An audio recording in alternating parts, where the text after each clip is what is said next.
Alright my people, what's good? Back at you with another video. This time this is part number 2 on this Whirlpool microwave that will not heat. It's just making a buzzing sound whenever customer goes to put something in it. There we go. So that way you know I ain't kidding. Alright, so we got a diode right here. Put that over for you. That's what it looks like. That's the part number. That's your capacitor. This is what it looks like. Flip that over for you. And then this is your magnetron.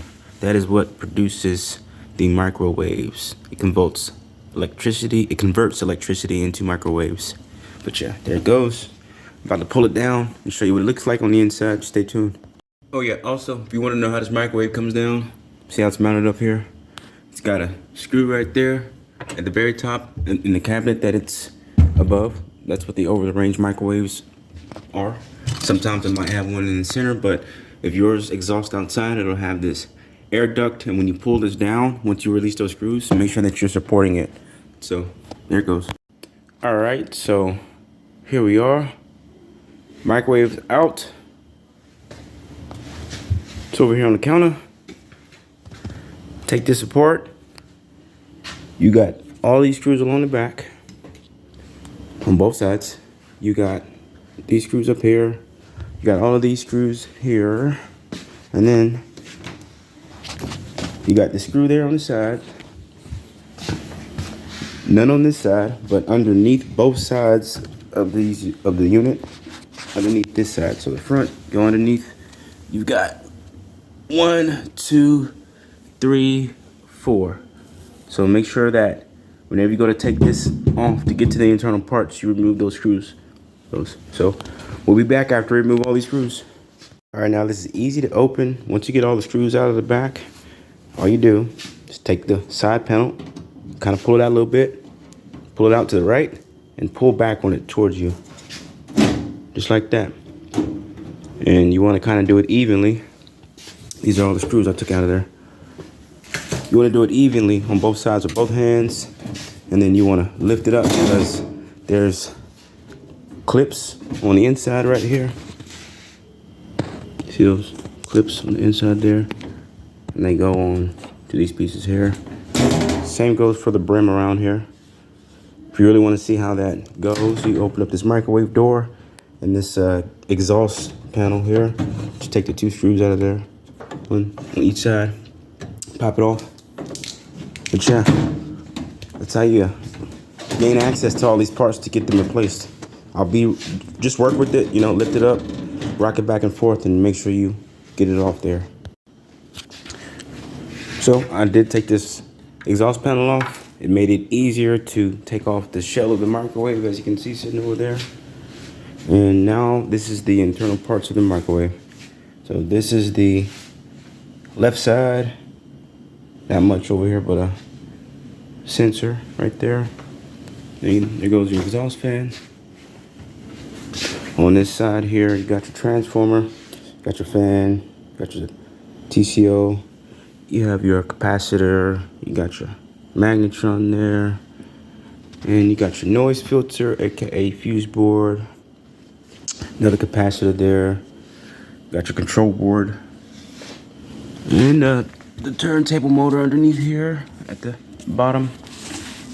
Not sure if you can get that down there. Down there in the center, that's what turns your plate down here. And what we're going to be replacing today is this capacitor, diode, and this magnetron. So it's screwed in from up here. So we've got 1, 2, 3, 4 screws. And then I just have to pop this off there. It's got 2 screws. That's your TCO. And TCO is thermal cutout. If it gets too hot, that will kill power to the magnetron. Alrighty, so I'll be back with you when I get down to it. Alright, got the old magnetron down. This is the new one. New one, old one in there still. Gonna replace that. Alrighty, so we got the new one, excuse me, the old one here and the new one back up in there already. Got the screws back. Get the wires back and it's mounted. You don't have yourself one of these, go get them. It's a 90 impact, and you can put whatever you want on there. As you can see, it swivels whichever way you need it. And I'm gonna need it to get that screw off right there for the capacitor. This device here, it's got a clamp. It's got a screw right underneath it. Don't know if you can see that. Right there, screw right there. So I'm gonna need that to take that off. And the high voltage diode is already connected to it, so it won't be much. All right. No, I'm playing. All right, so I got that clamp off of there. You see how free it is?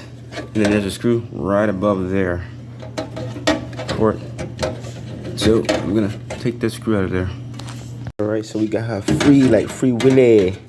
And you can discharge this capacitor if needed be by taking a pair of needle nose and touching both of these terminals. But you only do that if the microwave's been plugged in and you've been using it. I wouldn't necessarily worry about that if you unplugged it and it took you about 10 minutes to take it apart, because then it'll bleed off all of the voltage from here, especially with this diode being connected to the chassis of this unit. It'll bleed out the voltage from the capacitor. So here goes the new capacitor, still in the bag. Here goes that diode. This is a factory diode, and that's the reason why it looks just a tad bit different, but it's the same part number for the diode, and that's how we're going to connect it. All right, so as you can see, old diode and capacitor at the bottom. New diode capacitor already back in place where it needs to go. So, about to take this out. Just take note of where the wires go on the old capacitor, and make sure you put them the same way on the new capacitor. There's no difference at all. So you got neutral at the bottom and got black at the top. Alrighty. All right, YouTube, good people, I got everything in. I got the unit plugged back up. Just gonna go ahead and cancel through that. Now, before I put this bowl of cold water in there and nuke it, I'm gonna put this plate and the roller assembly back in there. Always take this out before you move that microwave from up there, because when you tilt it, that plate's gonna come crashing and it could break in there. I learned that from trial and error. And then also, support your microwave while it's open, because the door is heavy. So, let's get this plate, roller assembly, back in there. And I only got this like this for test purposes. Do not try this, especially if you're not a licensed technician and this is your first time. I would actually get it near the closest point of the circuit with an extension cord and run it that way, but we're just gonna go ahead and do it this way because I know what I'm doing. All right, that plate's in there. We'll get this bowl. Crap, let's hope this works, man. No, I'm just playing. Of course it's gonna work. You know who I am? All right, so we'll set it for 2 minutes.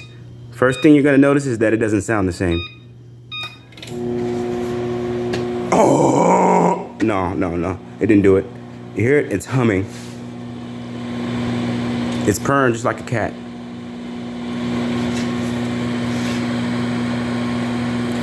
So I'm not gonna bore you with this part. We'll get back to it whenever the this nukes up. It's about 1 minute and 38 seconds now. I'll get back to it right before it hits 0. Still sounds the same. All right, so look, we are at 25 seconds in. No need to. That water's already boiling up in there, boy. Woo! It works. Of course it does. Now y'all see that steam. Hold on now. Get a little bit lower. Oh yeah. That's hot water. But yeah, if you want to know how to fix your microwave when it's making that crazy noise, tap in with me.